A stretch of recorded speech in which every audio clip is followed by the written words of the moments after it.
primary market for new securities, new common stock, absolutely new. Okay? Secondary market for previously issued. So now Uber, suppose you are able to buy 100 Uber shares. Okay? If you are the lucky one. Why? Because research tells us that as soon as an investor receives this stock, the stock price goes up by approximately 15%. So let me explain what's going to happen now. So now you buy one Uber share for $100, right? 100. Okay. Of course, $7 goes into the pocket of the investment bank as commission. $7, 7%. So now you want to sell. Let's say you want to sell. So where will the sale be made? Now, so you want to know now. This is what happens now. Uber has to make a choice now. There are two main markets in the US, secondary markets, in which a secondary market is one in which previously issued old securities, you can say, are sold or traded.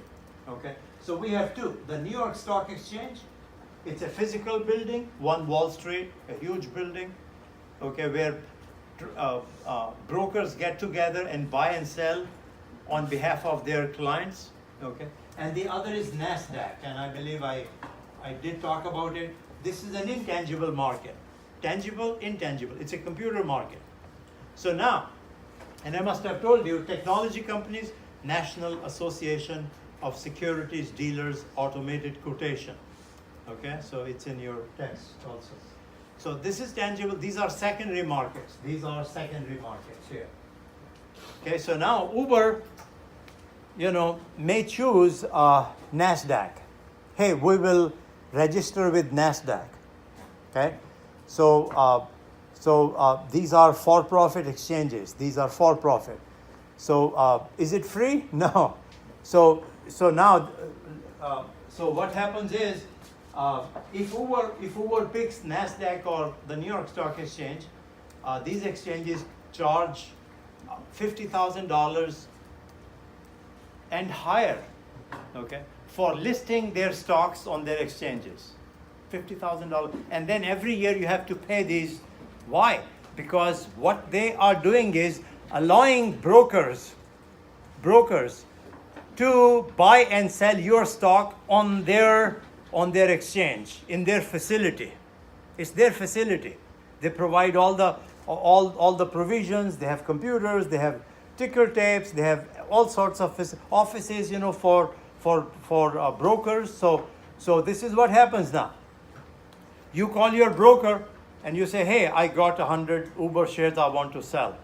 Suppose, and I'll discuss these in more detail later on. I just want to touch them very superficially, if I may. So your broker, so let's assume it's listed on the New York Stock Exchange. And your broker could call, previously he would call his man on the New York Stock Exchange, and he would say, hey, we have a person who wants to sell 100, Uber shares. That person on the floor of the exchange would go down to a specified location where Uber shares are traded, okay? And they follow the auction method. We'll discuss this in more detail. So he will say, I'm selling 100 shares. So there will be auction going on the New York Stock Exchange. I'm selling 100 shares. So the highest bidder will be able to purchase the 100 shares. Then he will make note of who is buying and what price. Then he'll walk back and call my broker and tell him, hey, we were able to sell 100 Uber shares at such and such price. Okay?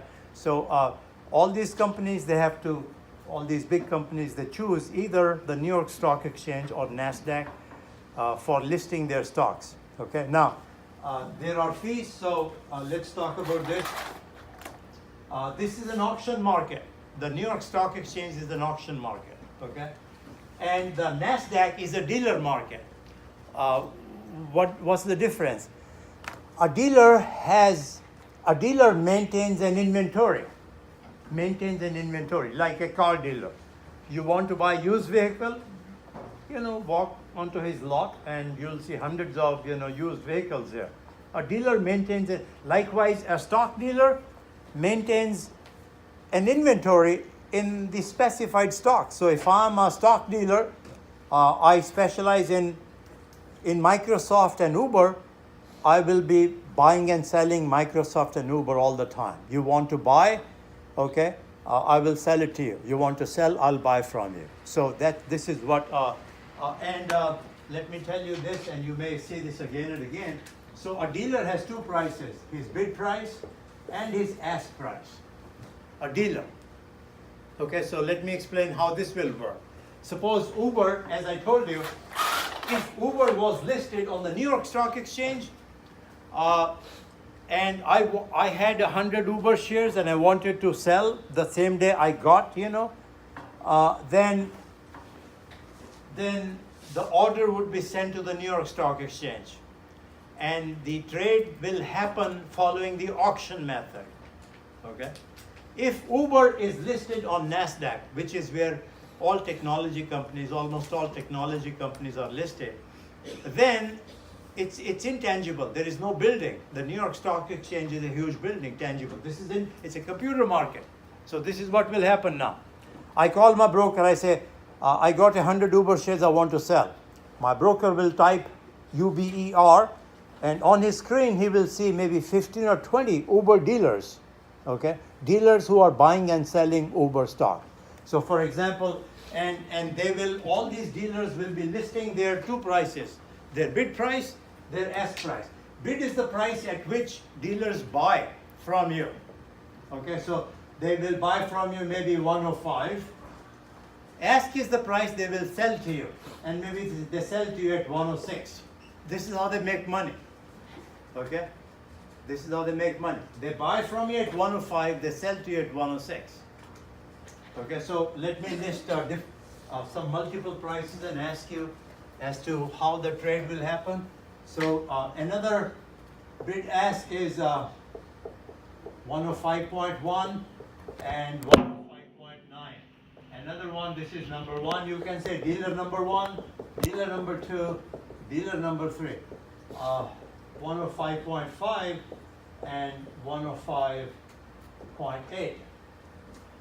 So I type this order. I can call my broker, but generally now we use the internet, So I say, I want to sell 100 Uber shares.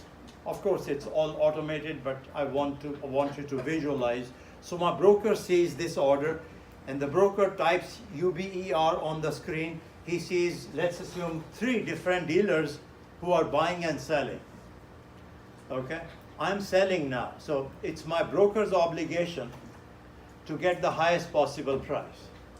Can you tell me which dealer will he contact to sell my 100 shares so that he gets the highest price? I'm selling, the dealer is buying now. The dealer is buying. Buy means the bid price. Sell, ask means his selling price. So the dealer is buying. Okay. So which dealer will get my order?